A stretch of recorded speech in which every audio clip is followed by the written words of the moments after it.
በኩለ ሌሊት አንዲት የ14 ዓመት ታዳጊ ከእህቷ ጋር በጋራ በሚተኙበት መኝታ ቤቷ እህቷ እየሰማች ከአልጋዋ ተወሰደች።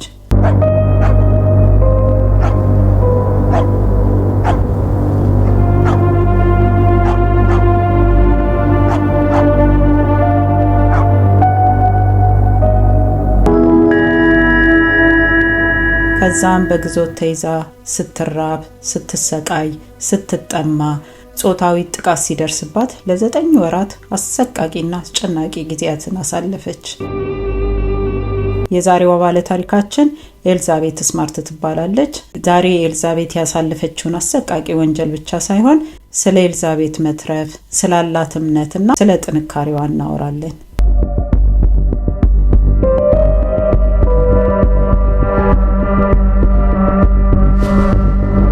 እንኳን ወደ ዳርክ ጥላ ቲቪ በሰላም መጣችሁ። ይህንን ታሪክ የማቀርብላችሁ ትንሳኤ መለሰ እባላለሁ። ኤልዛቤት ስማርት የምትኖረው የነበረው በዩታ በሶልት ሌክ ሲቲ ካውንቲ ነበረ። ሶልት ሌክ ሲቲ ብዙ ጊዜ አሳጥረው ሲጠሩት ኤስኤልሲ ብለው ይጠሩታል። በአሜሪካ የዩታ ስቴት ዋና ከተማ ነው። ከተማው በጣም ብዙ የህዝብ ብዛት ያለው ከተማ ነው። በዚህ ህዝብ በበዛበት ከተማ ውስጥ ነው ወንጀሉ የተፈጸመው።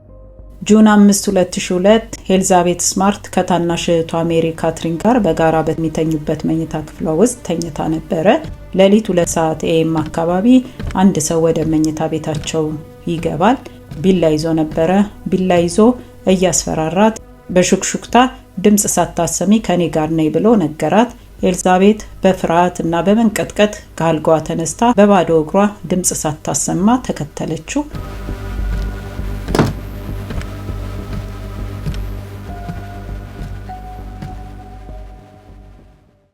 በዚህ ጊዜ ታናሽ እህቷ ድርጊቱን እንደተኛ አስመስላ በፍርሃት ትሰማ ነበረ።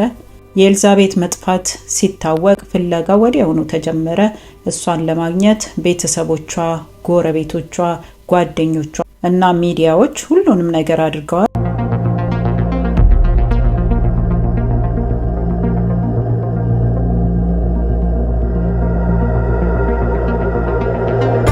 ቀናቶች አልፈው በወራት ተተካ። ነገር ግን ምንም ዱካ አልተገኘም። ከዛም አንድ ቀን ይህንን ሁሉ ስትሰማ ከነበረው ከታናሽ እህቷ በኩል አንድ ጥሩ ውጤት መጣ።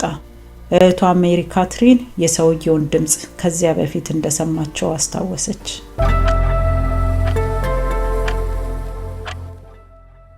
እህቷ ሜሪ ካትሪን የሰማችው ድምጽ በአንድ ወቅት ለቤተሰብ ግቢ ሊያስተካክል ተቀጥሮ ለአንድ ቀን የመጣ ብራያን ዴቪድ ሚቼል የሚባል ሰው እንደሆነ አስታወሰች።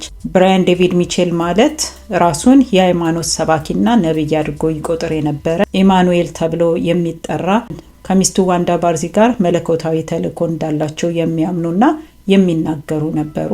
ይህ የሃይማኖት ሰባኪ ነኝ ያለው ዴቪድ ኤልዛቤትን አፍኖ ከወሰደ በኋላ ራቅ ባለ ተራራ ካምፕ ውስጥ አስቀመጣት።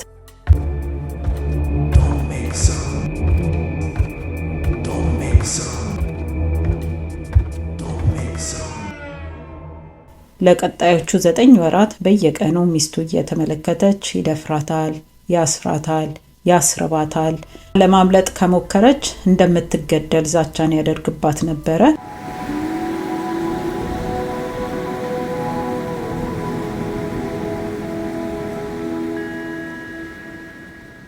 ኤልዛቤት ብዙውን ጊዜ ለማምለጥ የምትችልበት እድሎችና ሁኔታዎች ነበሩ። ነገር ግን የዴቪድ የስነ ልቦና ቁጥጥር ኃይለኛ ስለነበረ አካሏ ብቻ ሳይሆን በአእምሮዋና በመንፈሷም ታስራ ስለነበረ ለማምለጥም አልሞከረችም ነበር። ዴቪድ ኤልዛቤትን ፊቷንና አካሏን በሙሉ በነጭ መሸፈኛ እንድትለብስ እያስገደዳት ለወራት ያህል የፖሊስ መኮንኖችን ጨምሮ በሰዎች መካከል በነፃነት እሷን ይዘው ከሚስቱ ጋር ይጓዙ ነበር።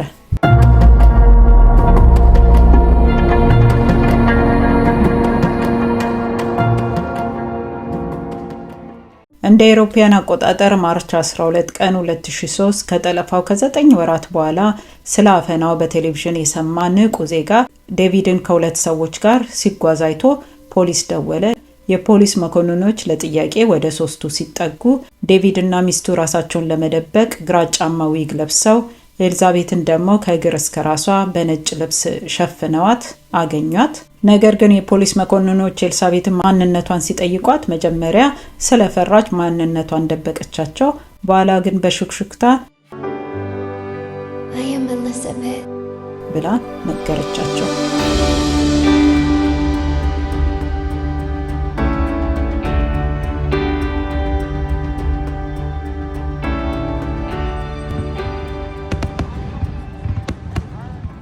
ዴቪድ እና ሚስቱ እዛው በቁጥጥር ስር ዋሉ።